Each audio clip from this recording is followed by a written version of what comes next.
भगवत सत्संग। अब महाराज ब्रह्माजीले सृष्टि सुरु गर्नुभयो। समय ठिक भयो भनेर भगवानलाई चिन्तन गर्दै गर्दै भगवत ध्यान पूतेन मनसान्यां ततो सृजत सनकं च सनन्दं च सनातनमथात्मभू। सनक सनन्दन सनातन सनत कुमार 4 कुमारको सृष्टि गर्नुभयो। 4 कुमारलाई भन्नु बाबु हो तिमीहरू पनि सृष्टि गर। सनत कुमारले भने हामी सृष्टि गर्दैनौँ, हामी त भगवत चिन्तनमा भगवत परायण भएर मोक्ष धर्मको आचरण गर्नेवाला हौँ, हामी यो सृष्टितिर हामी लाग्दैनौँ। क्रोध आयो, मैले जन्माएको मैले भनेको नमान्ने, श्राप दिन्छु त्यसो भए तिमीहरू सधैँ 5 वर्षका भइराख। प्रसन्न हुनुभयो, कुनै विषय कुनै मतिले छुँदैन, झन् राम्रो भयो जानु। क्रोध आएको थियो, त्यही क्रोध आउँदा यहाँनिर भ्रुकुटी फुटेर हृदय हृदय रुद्र प्रकट हुनुभयो। नामानि कुरु मे धात स्थानानि च जगद्गुरो इति तस्य वचः पादमो भगवान परिपालयन्। भोले बाबा महादेव प्रकट हुनुभयो। सृष्टिलाई प्रारम्भ गर्नुहोस् भनेर आज्ञा दिनुभयो। सृष्टिका निम्ति पत्नी प्रदान गर्नुभयो। सृष्टि गर्न लाग्नुभयो। भूत प्रेत पिशाच, कोहीको एउटा मात्रै आँखा छ, कोहीको एउटा मात्रै कान छ, यस्ता विचित्र विचित्र डर लाग्दा सृष्टि गर्नुभयो। भगवान हेर्न आउनुभयो। होइन सृष्टि गर्न पठाएको थिएँ, कस्तो सृष्टि भएछ हेर्न जानु पर्यो भनेर ब्रह्माजी हेर्न आउनुभयो। यसो हेर्न आएको त भूत प्रेत पिशाच महाराज माथि माथि माथि चढेर ब्रह्माजीको दारी तान्न लागेछन्। ए बाबु भयो, यस्तो सृष्टि बन्द गर्नुहोस्। के गरौँ त? कैलाशमा गएर तपस्या गर्नुहोस्। सर्वभूत सुखावहम, सारा प्राणीलाई सुख होस् भनेर हजुरले तप गरिदिनुहोस्। त्यसपछि भोले बाबा कैलाशमा गएर सारा प्राणीहरूलाई सुख होस् भनेर तपस्या गरेर रहन लाग्नुभयो। यतापट्टि ब्रह्माजीले 10 पुत्रको सृष्टि गर्नुभयो। मरीचि, अत्रि, अंगिरा, पुलस्त्य, पुलह, क्रतु, भृगु, वशिष्ठ, दक्ष, नारद 10 पुत्रको सृष्टि गर्नुभयो। आफ्नै शरीरलाई 2 भाग लगाएर एक भागबाट पुरुष एक भागबाट महिला प्रकट गर्नुभयो। स्त्री, पुरुषको नाम थियो मनु। हामी उहाँकै सन्तान भएको हुनाले हामीलाई मनुष्य भन्छन्, मानव भन्छन्। मनु र जो कन्या प्रकट हुनुभएको थियो उहाँको नाम थियो शतरूपा। मनु र शतरूपाको विवाह भयो र त्यहाँबाट किन यो अमैथुनिक सृष्टि थियो, अब बल्ल मैथुनिक सृष्टि प्रारम्भ हुन लाग्यो। त्यसपछि मनु र शतरूपाबाट 3वटी छोरी जन्मिनुभयो। आकुति, देवहूति, प्रसूति। 2टा छोरा प्रकट हुनुभयो, उत्तानपाद र प्रियव्रत। 2 पुत्र जन्मनुभयो। सृष्टि गर्न प्रारम्भ गर्दै हुनुहुन्थ्यो। पृथ्वी रसातलमा डुबेकी हुनाले कहाँ सृष्टि गरौँ भनी ब्रह्माजीलाई प्रार्थना गर्नुभयो। ब्रह्माजीले भगवानको ध्यान गर्नुभयो। हाच्छिउँ आयो, त्यही हाच्छिउँबाट बराह भगवान प्रकट हुनुभयो। श्री बराह अवतार भगवानको सनकादि कुमारहरूद्वारा श्रापलाई प्राप्त गरेर भगवानको दर्शनमा केही समय विघ्न गर्नुभएको हुनाले जय र विजयलाई श्राप दिनुभएको थियो। उनी जय र विजय 3 जन्मसम्म असुर भइजाओ भन्ने श्रापले कश्यप र दितिबाट दितिका गर्भमा जुम्ल्या भएर प्रकट भएका थिए र त्यहीबाट दितिले हिरण्याक्ष र हिरण्यकश्यपु नाम गिरिएका 2 राक्षसहरूलाई जन्म दिनुभयो। त्यसमध्ये हिरण्याक्ष नाम गरेको राक्षसले पृथ्वीलाई आफ्नो बसमा गरेर राखेको थियो। ब्रह्माजीको प्रार्थनाद्वारा भगवान बराह रूप लिएर रसातलमा पुग्नुभयो र पृथ्वीलाई उद्धार गरेर आफ्नो दारामा राखेर ल्याउँदै हुनुहुन्थ्यो। त्यही बेलामा यो असुरसँग युद्ध भयो। भगवानले यो असुरलाई वध गरिदिनु भयो र पृथ्वीलाई आधार शक्तिमाथि स्थापित गरिदिनु भयो। श्री वराह अवतार भगवानको जय। श्री वराह अवतार भगवानको जय। अच्युतं केशवं कृष्ण दामोदरं, अच्युतं केशवं कृष्ण दामोदरं राम नारायण। सरस्वती नदीको तटमा गएर तपस्या गर्नुभयो। भगवान प्रसन्न हुनु भएन। तपस्यालाई छोडेर क्रियायोग गर्न लाग्नुभयो। क्रियायोग भनेको बालुवाको दिव्य मङ्गलमय विग्रह तयार गर्नुभयो भगवानको र भगवानलाई आराधना गरेर रहन लाग्नुभयो। हामी सोध्छौँ ठुला ठुला तपस्या गरेर छैनौँ भन्छौँ, त्यो तपस्याभन्दा ठुलो कर्म हो भगवानको आराधना, भगवानको सेवा। जङ्गलमा गएर हावा मात्रै भक्षण गरेर शरीरलाई सुकाएर धेरै कष्ट दिएर गरेको मात्रै तपस्या भन्न ठान्छौँ। आफ्नो घरमा भगवानलाई विराजमान गराएर भगवानलाई अर्घ्यम पाद्यम धूप दीप दिव्य नैवेद्य भगवानलाई भोग लगाएर भगवानको आरती अर्चना गरेर मात्रै अनि आफूले प्रसाद दिनेवाला त्योभन्दा ठुलो तपस्या अर्को हुन सक्दैन। तावत् प्रसन्नो भगवान पुष्कराक्ष कृते युगे पुष्कराक्ष कृते युगे। यसरी कर्दम ऋषिले विग्रह तयार गरेर जो आराधना गर्नुभएको थियो त्यसबाट भगवान प्रसन्न हुनुभयो। आफ्नो दिव्य स्वरूप भगवानले बाहिर प्रकट गराइदिनु भयो। कर्दम ऋषिले दर्शन पाउनुभयो। श्री भक्तवत्सल भगवानको दिव्य स्तुति गर्नुभयो। जुष्टं बताद्याखिल सत्वराशि सांसिध्यमक्ष्णस्तव दर्शनान्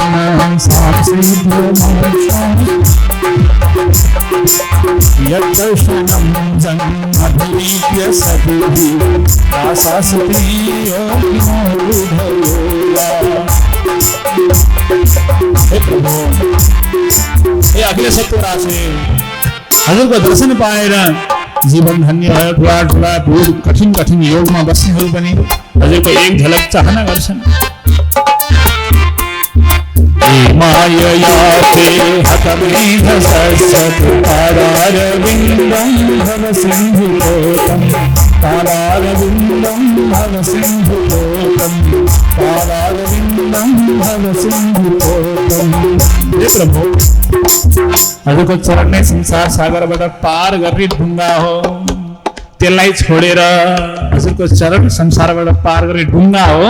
ढुङ्गा छोडेर समुद्रमा हाम फाल्छ भने के भन्नु छ र? ढुङ्गामा नचढेर समुद्र पार गरेर लागेको छ। होइन, म त यो ढुङ्गा बस्दिनँ भनेर ढुङ्गाबाट हाम फालेर समुद्रमा हाम फाल्ने व्यक्ति जस्तै हो।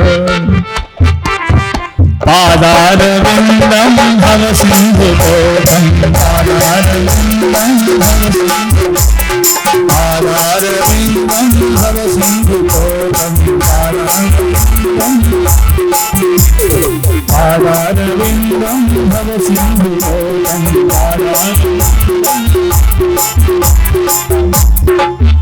अब समुद्रमा हिँड्दै गर्दा ढुङ्गा छोडेर समुद्रमा को हाम फाल्छ?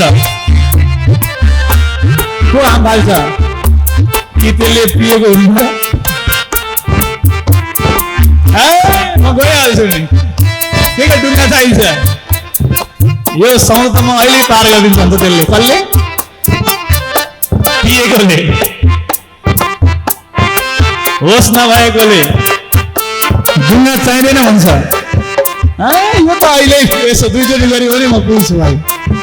पादारविन्दं भव सिन्धुलोकं पादारविन्दं भव सिन्धुलोकं।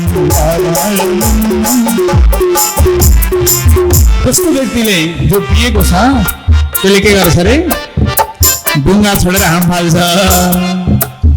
हाम फालेपछि त्यो समुद्रको चिसोले अनि बल्ल थाहा पाउँछ राम राम राम राम। जब उत्रिन्छ नि त्यो पिएको उत्रिन्छ नि अनि थाहा पाउँछ राम राम। ढुङ्गा छोडेर यस्ता हाम फालिएछ भन्छ। त्यो पिएको भनेको के हो त? पिएको भनेको माया। मायाको परवश भएको व्यक्ति पनि पिएको व्यक्ति जस्तै हो। मायाले असर गरेर विवेकविहीन बनाइदिन्छ र भगवानको चरणलाई त्यागेर यो संसार सागर म पौडेरै गइहाल्छु नि भन्ठान्छ। अनि यो संसार तर्नलाई सकिहाल्छु नि, के छ र? भन्छ, गफ पनि दिन्छ, चाटुक बोली पनि बोल्छ। भगवानको चरण सम भएन। पादारविन्दं भव सिन्धुतोतं पादारविन्दं उपासते कामलवायते साम्राज्ञी सकामान् विरयेति तथाकसाहं परिबोधुकाम समानशीलां गृहमेधये उपैवान्मूलमशेषमूलं दुराश्रय कामतुलान्वितस्य प्रजापतेस्ते लोकसाधिष्ठिय लोककिलायं कामहतो दुरर्थः अहं स लोकार्गतो वहामि बलिं च शुक्ला निमिषाय तुभ्यं बलिं च शुक्ला निमिषाय तुभ्यं बलिं च शुक्ला निमिषाय तुभ्यं परस्परं तदग्नवादसीं दियोसनिर्यापितदेहधर्म ते जराक्ष भव्यायुरेषां तयोदसारं त्रिशतं सत्सर्व तयोदसारं त्रिशतं सत्सर्व। हे प्रभु, यस्तो हजुरको चरणलाई म छोड्दैन। के गर्छौ त? नमाम्यभीक्षं नमनीयपाद सरोजमल्पीयसि कामवर्षं नमाम्यभीक्षं नमनीयपाद सरोजमल्पीयसि कामवर्षं सरोजमल्पीयसि कामवर्षं सरोजमल्पीयसि कामवर्षम्। कस्तो अरे हजुरको नमामि अभीक्ष्णम, म कहिले छोड्दिनँ हजुरको चरण। नमनीय पाद, नमन गर्न लायक हजुरको चरण छ, त्यो चरणलाई म सदैव नमस्कार गर्दछु। केवल पार मात्र लाँदैन, यो ढुङ्गा भगवानको केही नभएको ढुङ्गा होइन। संसार सागर पार गर्नको लागि ढुङ्गा छ, त्यो ढुङ्गा खाली ढुङ्गा होइन। के छ रे त्यहाँ? खानेकुरा पनि छन्, सुत्ने पनि छ। पहिला पहिला त कथाभन्दा अप्ठ्यारो हुन्थ्यो, अहिले त ढुङ्गा त्यस्तो देख्नुभयो होला हजुरहरूले। धेरै थरी ढुङ्गा हुन्छन्, एउटा बस्ने मात्रै हुन्छ, पानी पनि पाइँदैन, केही पाइँदैन। त्यस्तो सामान्य ढुङ्गा हुन्छ एउटा। अर्को ढुङ्गा कस्तो हुन्छ? बस्ने, खाने, नाच्ने, घुम्ने भयभरको सब सुविधा प्राप्त भएको ढुङ्गा हुन्छ अर्को। त्यस्तै भगवानको चरण कस्तो हो रे? केवल पार पुर्याइदिने मात्र होइन, बस्ने, खाने, जे सरोजमल्पीयसि कामवर्षम, आफ्नो कामना अनुसारको वर्षा गराइदिनेवाला पनि हो भगवानको चरण। ठक्क वर्षा हुन्छ। त्यहाँ भयो भने के हुन्छ? त्यहाँ भयो भने सकेला भने डर हुन्छ। बरु यसो चाहियो भने भोक लाग्यो दुईवटा स्याउ भनेपछि फुत्रुक झर्छ, ट्याक्क लियो दुईवटा स्याउ लियो। अनि अलि अप्पर गयो, अब एक गिलास पानी पिउनु पायो भने त एक गिलास पानी फुत्रुक झर्छ, टक्क पियो। अलि गयो उसलाई अब के चाहिएको छ उसलाई, त्यो सब सरोजमल्पी यशि कामवर्षम। भगवानको चरण कस्तो छ? सारा कामनालाई वर्षा गरिदिनेवाला भगवानको चरण हो। केवल पार गरिदिनेवाला ढुङ्गा सुक्खा लाँदैन यसले। जे चाहन्छ त्यो त्यो वर्षा गराउँदै गराउँदै केही कमी हुन नदिइकन परम ऐश्वर्य प्रदान गरेर यो भगवानको दिव्य चरण रूपी नौकाले सरक्कै पार गराइदिन्छ। त्यस्तो चरण हजुरको। यस्तो दिव्य स्तुति गर्नुभयो महाराज कर्दम ऋषिले। स्तुति सुनेर प्रसन्न भएर भगवानले भन्नुहुन्छ, हे महाराज, हे कर्दम ऋषि, हजुरको स्तुतिद्वारा म प्रसन्न भएँ, हजुरको सेवाद्वारा म प्रसन्न भएँ। हजुरको निम्ति विवाह गर्नको लागि मैले एक कन्या खोजिदिएको छु। मनोरा शतरूपाकी माइली छोरी देवहूति हुनुहुन्छ। हजुरसँग जोडा मिल्छ, गुण सबै कुरा मिल्दछ। हजुरले देवहूतिका साथमा नै विवाह गर्नुहोला। म हजुरको छोरो भएर आउनेछु। सहाहं स्वाम सकलया त्वद्वीर्येण महामुने तव क्षेत्रे देवहूत्यां प्रणेष्ये तत्व संहिता। म तत्व संहिता, सांख्य योग, परम तत्वको प्रकाश गर्न आउँदैछु। हजुरहरू विवाह गर्नु, म छोरो भएर आउँछु। भगवान हेर्दा हेर्दै सामगान गर्दै गरुडजीले भगवानलाई सर उडाएर लिएर जानुभयो श्री भक्तवत्सल भगवानको। भगवानका दिव्य अश्रुपात भएका थिए, त्यसैबाट समुद्र तयार भएको थियो, त्यसैलाई बिन्दु सरोवर भन्छन्। त्यही बिन्दु सरोवरमा अब कर्दम ऋषि रहन लाग्नुभयो। यस्मिन् भगवतो नेत्राण्यपतन् अश्रुबिन्दवः कृपया सम्परिपश्य प्रपन्नेरपि तया भृशम्। त्यही रहन लाग्नुभयो। यतापट्टि महाराज कर्दम ऋषिले आफ्नी माइली छोरी कर्दम ऋषिलाई आफ्नी माइली छोरी विवाह गरेर दिनको लागि मनु र शतरूपाले विमानमा राखेर हर कर्दम ऋषिको आश्रममा छोरी लिएर आउनुभयो। अगाडिपट्टि रोक्नुभयो, लिएर जानुभयो, अगाडि जानुभयो, देख्नुभयो ओहो तिनवटा आसन खोज्नुभयो। मनु महाराजलाई शतरूपालाई देवहूतिलाई आसन प्रदान गर्नुभयो। देवहूतिले आसनलाई छोडेर भैँमा बस्नुभयो र मनु र शतरूपा आसनमा बस्नुभयो। मनमनै विचार गर्नुभयो, ए मैले विवाह गर्न लागेको त बडा संस्कारले युक्त रहेछ, आसन दिएको आसनमा नबसेर फेरि अपमान हुन्छ भनेर हातले छोएर भैँमा बस्नुभयो। कति मर्यादा जान्नुभएको रहेछ। चुप लाएर बस्नुभयो। कर्दम ऋषिलाई मनु महाराज भन्नुहुन्छ, हे ऋषिवर म सानो मान्छेको एउटा कुरा सुन्नुहोस्, भन्नुहोस् के छ। यिनी प्रियव्रत र उत्तानपादकी बहिनी हुन्। यिनको नाम देवहूति हो। यिनी हजुरलाई पति रूपमा वरण गर्न चाहन्छन्। रूप गुण उमेर सबै मिल्दछ, स्वीकार गर्नुहोस्। मेरो बारेमा उनले कसरी थाहा पाइन्? नारदले सधैँ आएर हजुरको चर्चा गरिदिनु भएको हुनाले देवहूति हजुरसँगै विवाह गर्न चाहना राख्छन्। हेर्नु, उद्यतस्य हि कामस्य प्रतिवादो न सस्यते। यसरी दिन भनेर हामी आएपछि हजुरले प्रतिवाद नगर्नुहोला, नत्र फेरि जीवनभरि रुनुपर्छ। अपि निर्मुक्त सङ्गस्य कामरक्तस्य किं पुनः।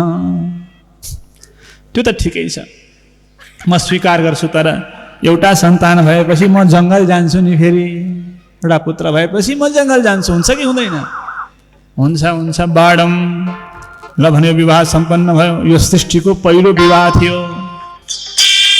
विवाह सम्पन्न भयो महाराज। पितृभ्यां प्रस्तुते साध्वी प्रतिलिङ्गितको विदा नित्यं पर्यचरत् प्रीत्या भवानीव भवं प्रभुं। भव्यसँग ब्राह्म विधिद्वारा विवाह सम्पन्न भयो। अब त महाराज नित्य सेवामा लाग्नुभयो। सेवा गर्दा गर्दा गर्दा गर्दा एक दिन कर्दम ऋषि ध्यानमा जानुभएको, खुल्दै खुलेन, आँखै खुलेन। ध्यान बढ्दै बढ्दै बढ्दै बढ्दै 1 वर्ष 2 वर्ष 3 वर्ष 4 वर्ष 10 वर्ष 20 वर्ष 50 वर्ष 100 वर्षसम्म गई छ ध्यान। आँखा खोल्नुहुन्न। अब वरिपरि घुम्नुभएको छ देवहूति। फल लिएर आउनुहुन्छ, अगाडि राख्नुहुन्छ, समिधा ठिक्क पारिदिनुहुन्छ, सबै कुरा ठिक्क छन्। आँखा खोल्दैन। आफूले पनि खानु भएन त्यत्रो वर्षसम्म। धेरै वर्षपछि आँखा खुल्यो। यसो हेरेको त, यसो अगाडिपट्टि दाहिनेपट्टि त कपाल फुलेकी सेती बुढी बस्नुभएको रहेछ। कर्दम ऋषिले सोध्नुभयो, आमै काँडा आउनुभयो भन्नुभएछ। काँडा आउनुभयो? म त यहीँ छु त। कहाँ यहाँ आउनुहुन्छ? मेरो आश्रममा यस्तो मान्छे छैन। यो मेरो आश्रममा यस्तो कपाल फुलेको मान्छे मैले देखेकै छैन। को हुनुहुन्छ? राम राम। कालेन भूयसा क्षमा कर्षितां व्रतचर्यया कर्षितां व्रतचर्यया। यो समयले व्रतको कठोर व्रत पालनले गर्दा मेरो शरीर सुकेर दाउरो जस्तो भयो। समय धेरै भएको हुनाले म कपाल फुलेर यस्तो वृद्धावस्थालाई प्राप्त गरेँ। हजुरमा तपोबल भएको हुनाले हजुर जस्ताको तस्तै हुनुहुन्छ। मसँग छैन, त्यसैले म बुढी भएँ। म हजुरकी पत्नी देवहूति हुँ। मैले बिहे गरेँ र बिहे भइसक्यो त। यहाँ आएर यसरी बिहे भएको होइन, सम्झाउनु हो सबै कुरा। ए हो त नि, भगवान्ले म पुत्र भएर आउँछु भन्ने आज्ञा दिनुभएको थियो। र भनेर तिम्रो के इच्छा छ भनेर सोध्नुभयो। देवहूतिले भन्नुभयो म पनि यो हजुर म पनि सन्तानलाई वृद्धि गर्न चाहन्छु। ल भनेर एउटा कामक विमान तयार गर्नुभयो, दिव्य सरोवरमा पठाउनुभयो। त्यहाँ यसो स्नान गर्ने बित्तिकै अप्सरा प्रकट भए, दिव्य श्रृङ्गार गराइदिए, भर्खरकी युवती बनाएर प्रकट गराए। अब त्यही कामक विमानमा बसेर कर्दम ऋषिका साथमा देवहूतिले विभिन्न क्षेत्रहरूको यात्रा गर्नुभयो।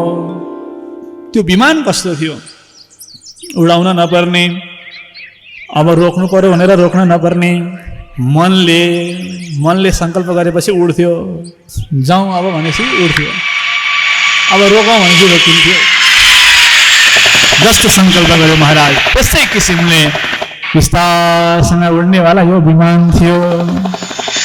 श्री भक्तवत्सल भगवानको यस्तो दिव्य विमानमा चढेर कर्दम ऋषिले सारा दिव्य क्षेत्रहरूमा परिक्रमा गराउनु भयो, यात्रा गराउनु भयो। गर्दा त्यही विमानमा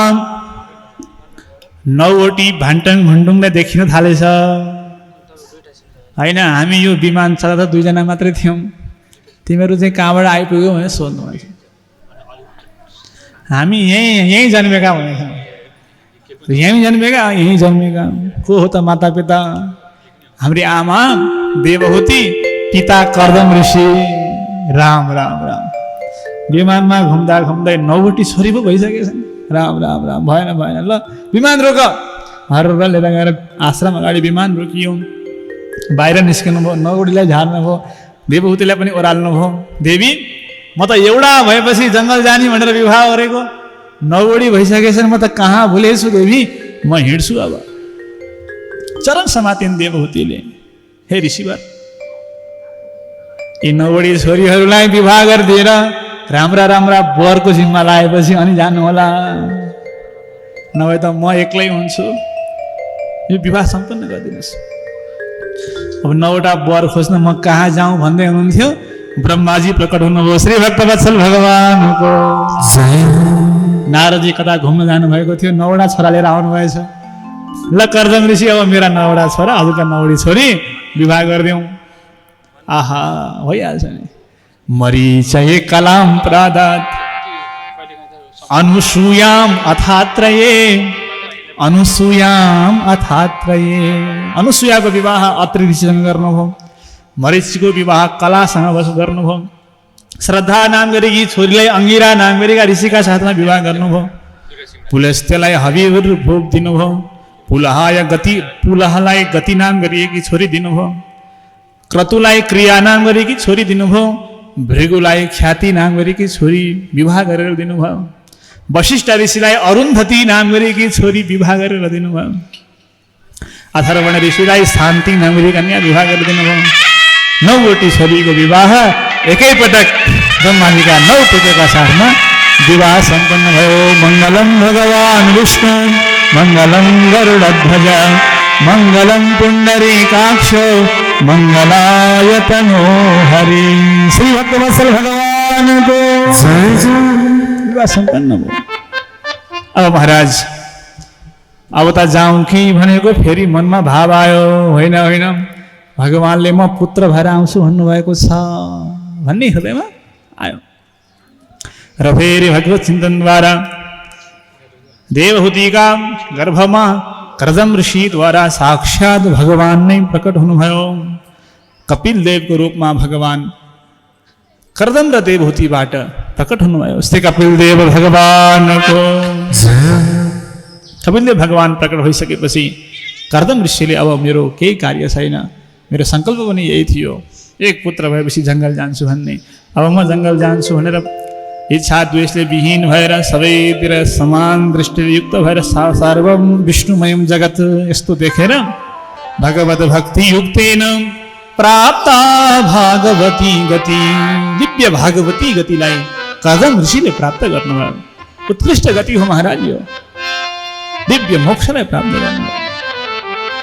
अब यतापट्टि देवहूति आमाले आफ्ना पुत्र कपिल देवलाई सामान्य छोरा सम्झिनु भएको छैन। मेरो घरमा साक्षात् भगवान नै पुत्र भएर आउनु भएको छ भन्ने राम्रो ज्ञान छ। गएर सोध्नुहुन्छ, यो इन्द्रियले विषयले झन्झन झन्झन तानिरहेको छ, छोड्छु भन्यो झन् तान्छ, यसबाट बस्ने कसरी होला? झन्झन म डुबिरहेको छु।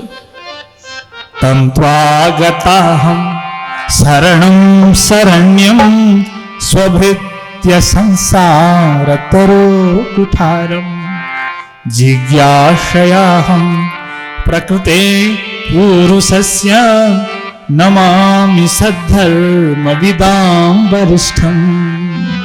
हे सद्धर्मलाई जान्नुभएका हे कपिलदेव, मलाई आँखा खोलिदिनुहोस्। आफ्ना शरणमा आएकाको संसार रूपी बन्धन छिनाइदिनेवाला हजुर हुनुहुन्छ। मैले चिनेको छु, म प्रकृति र पुरुषको बारेमा जान्न चाहन्छु। हे भगवान आज्ञा होस्। भगवानले भन्नुभयो, हे आमा,